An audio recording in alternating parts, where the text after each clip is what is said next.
ঝাড়ডাঙ্গা union পরিষদের 24 সালের 5ই আগস্টের পর থেকে বিদ্যমান যে সংকট ছিল সেই সংকট উত্তরণের জন্য এই ঝাড়ডাঙ্গা ইউনিয়নবাসীর স্বাভাবিক কর্মকাণ্ড যাতে স্বাভাবিক থাকে, সেবা গ্রহীতারা যাতে স্বাভাবিকভাবে সেবা পেতে পারে, তার ধারাবাহিকতায় আমাদের সাতক্ষীরা জেলা প্রশাসক কর্তৃক আমাকে প্রশাসক হিসেবে মনোনীত করেন, নিয়োগ দেন।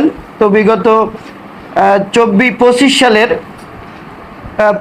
সালের জুলাই মাসের 22 তারিখে আমি এসেছিলাম। 23 তারিখে আমি দায়িত্ব নিয়েছিলাম মূলত আনুষ্ঠানিকভাবে। তো প্রায় 1 বছর যাবৎ আমি আপনাদের সাথে ছিলাম। রিসেন্ট আমার পদোন্নতিজনিত কারণে সাতক্ষীরা থেকে আমার খুলনায় বদলি হওয়াতে আমি দায়িত্ব থেকে অব্যাহতি নিয়েছি এবং মাননীয় জেলা প্রশাসক মহোদয় নতুন করে আমাদের প্রশাসক নিয়োগ দিয়েছেন সাতক্ষীরা সদর উপজেলার আমাদের সুযোগ্য উপজেলা সমবায় কর্মকর্তাকে। একটা সংবর্ধনা স্মারক এবং ছোট্ট একটা উপহার আমরা আমাদের সভাপতি মহোদয়কে, আমাদের বিদায়ী প্রশাসক স্যারকে তুলে দেওয়ার জন্য অনুরোধ জানাচ্ছি।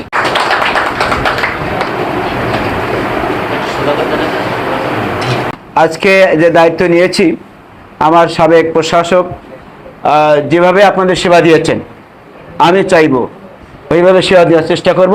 আপনাদের আমাদের সহযোগিতা করেন। আমি এই অঞ্চলে আমি এই অঞ্চলের মানুষ, আমি সাতক্ষীরার মানুষ।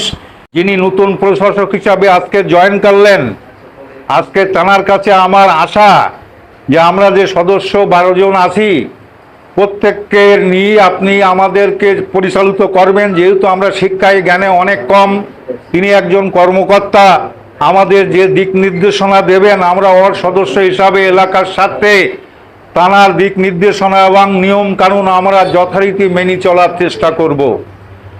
আমি আর দীর্ঘায়ু করব না।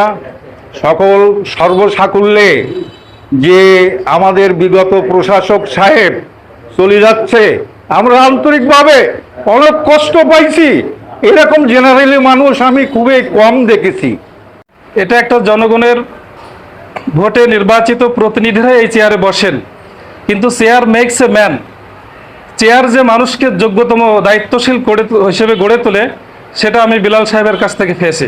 আমাদের যে বিদায়ী প্রশাসক, ওনাকে আমি আসলে কিভাবে বলবো, উনি আমার ইউনিভার্সিটির একজন জুনিয়র, কিন্তু খুবই মেধাবী। আর যতটুকু উনি আপনাদের জন্য আপনাদের সাথে কাজ করেছে আমি যতটুকু জানি, উনি সর্বোচ্চ চেষ্টা করেছে। উনি একজন সরকারি কর্মকর্তা হিসেবে একজন জনপ্রতিনিধির যে কাজ মোটামুটি উনি খুব ভালোভাবেই দায়িত্ব পালন করেছে। ওনার জন্য শুভকামনা থাকবে। আমরা চেষ্টা করব ঝাড়ডাঙ্গা প্রেস ক্লাবের পক্ষ থেকে ঝাড়ডাঙ্গা ইউনিয়ন পরিষদের সকল কর্মরত যারা আছেন সকলেই তাদেরকে আমরা যতটুকু পারি আমাদের মিডিয়ার মাধ্যমে তাদেরকে সঠিক তথ্য প্রদানের মাধ্যমে সহযোগিতা করার চেষ্টা করব ইনশাআল্লাহ।